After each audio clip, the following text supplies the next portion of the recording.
अस्सलाम वालेकुम, welcome back to my YouTube channel. कैसे हैं व्यूवर्स? उम्मीद करती हूँ जी सब ठीक ठाक होंगे। तो आज हम आपके लिए एक डिफरेंट सी और बिल्कुल ही डिफरेंट सी चटनी लेके आए हैं, जो कि मैंने खुद पहली दफ़ा ट्राई किया और माशाल्लाह से बहुत अच्छी बनी थी। तो सबसे पहले कढ़ाई ले लें, उसके अंदर थोड़ी सी कलौंजी एक चुटकी कलौंजी डाल लें, नमक डाल लें एक आधी चम्मच, और उसको अच्छे तरीके से ज़रा नमक और कलौंजी को भून लें। भून लेने के बाद उसके अंदर हम केरी ले लेंगे, कच्चा आम ले लेंगे, उसका छिलका उतार के इस तरह से हम काट के वो उसके अंदर ऐड कर देंगे। आधा किलो मेरे पास आम था, उसके अंदर मैंने तकरीबन 1 पाव के करीब मैंने उसके अंदर चीनी ऐड की है। तो कम ज़्यादा कर सकते हैं। थोड़ा सा मैंने पानी डाला, ज़्यादा पानी मैंने इसके अंदर नहीं डाला बिल्कुल भी। इसको अच्छे तरीके से मिक्स करने के बाद मैं इसको ढाँप के रख दूँगी पकने के लिए।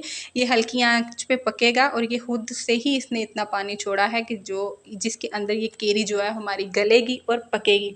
तो इस तरह से हम मसलसल थोड़ी थोड़ी देर के बाद इसको हम चेक करते रहेंगे, और जब थोड़ा सा ये गलने लगे, पानी इसका जो निकल आए, उसके बाद हम लहसुन के 3-4 जवे इसके अंदर ऐड कर देंगे। तो यहाँ पे मैंने लहसुन के जवे इसके अंदर ऐड कर दिए हैं। तो उसके बाद जी हम इसको दोबारा से पकने के लिए छोड़ देंगे। उसके बाद मैंने इसके अंदर एक आधी से भी थोड़ी चम्मच, जो चौथाई चम्मच मैंने इसके अंदर काली मिर्च ऐड की, 1/4 चम्मच ही मैंने इसके अंदर लाल मिर्च ऐड की, और 1/4 चम्मच ही मैं इसके अंदर जो है वो चाट मसाला जो है वो ऐड कर रही हूँ। इस तरीके से हम ये तीनों चारें चीज़ें इसके अंदर ऐड करेंगे। ऐड करके इसको अच्छी तरीके से हम मिक्स करेंगे। मिक्स करने के बाद हम इसको पकने के लिए फिर से छोड़ देंगे। जब हमारा दोबारा से हम जब इसको चेक करेंगे तो हमारे मसाले भी जो हैं वो इसके अंदर अच्छी तरीके से जज़ब हो जाएंगे। पानी भी काफ़ी हद तक हमारा खुश्क हो जाएगा। लेकिन आप देख रहे हैं कि गुठली और आम बिल्कुल अभी भी साबित नज़र आ रहे हैं। लेकिन ये चटनी की यही खूबसूरती है कि ये हमें बिल्कुल ऐसे ही अच्छे लगेंगे, ऐसे ही हमें चाहिए।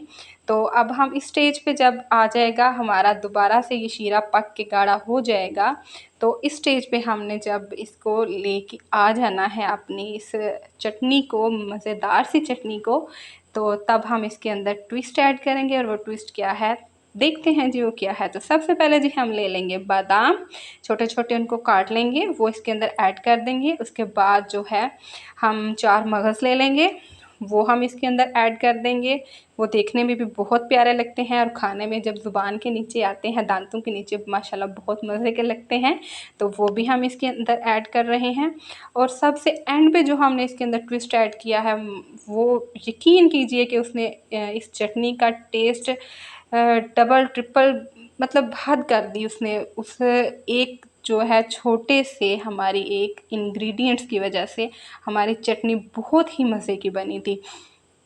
और वो क्या है, वो ये है कि जब हमारी ये चटनी, हमारे ये बादाम वगैरह अच्छी तरीके से इसके अंदर पक जाएं, तो हमने मिंट ले लेना है, हाँ जी पुदीने को लेना है, इसको बारीक बारीक काट लेना है और वो हमने इसके अंदर ऐड कर देना है। जब वो पुदीना ऐड करेंगे हम, इससे एक रिफ़्रेश सा फील होता है, एक इससे अच्छा टेस्ट आता है, फ्लेवर बहुत अच्छा चटनी का हो जाता है। और खाने में भी ये बहुत मज़े की लगती है, देखने में भी ये बहुत मज़े की लगती है। और वही बात कि चटनी को ज़्यादा गाढ़ा नहीं करना। अब इस स्टेज पे हमारी चटनी पक के रेडी हो चुकी है, और ये देखें, देखने में कितनी मज़े की लग रही है। उम्मीद करती हूँ मेरी आपको ये वाली वीडियो बहुत पसंद आएगी। इस तरीके से ज़रूर चटनी बनाइएगा, अपनी दुआओं में मुझे याद रखिएगा। मिलते हैं फिर किसी नेक्स्ट वीडियो में, तब तक के लिए अल्लाह हाफ़िज़।